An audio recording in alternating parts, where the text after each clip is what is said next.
حقيقة ما يسمى الفتح الإسلامي. تم العثور على وثيقة في أحد كهوف منطقة شرازور جنوب كردستان.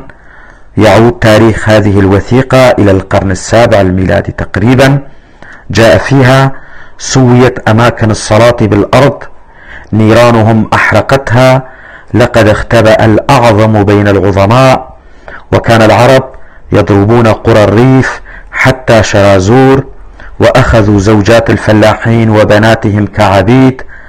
الرجال الشجعان تدحرجوا في الدماء، لا يتم تنفيذ طقوس زرادشت أكثر من ذلك. أهورا مزدا لا يشفق علينا.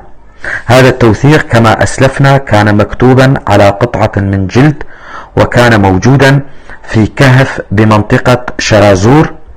وقد ذكر المؤرخ علاء الدين السجادي هذه الوثيقة في كتاب نشر في بغداد عام 1952، ونستخلص من ذلك أنه لا يوجد شيء اسمه فتح، بل كان غزوا عربيا واحتلالا بحجة نشر الإسلام، وكان عنوانه الحقيقي القتل والسلب واغتصاب النساء واحتلال أوطان الغير، وأطلقوا اسم فتح على جرائمهم من أجل تجميل كل قبيح قاموا به، ولأن فترة حكمهم طالت، حتى أن الشعوب المحتلة من قبل العرب والذين اعتقنوا الإسلام أصبحوا يطلقون على هذا الغزو في غالبيتهم اسم فتح.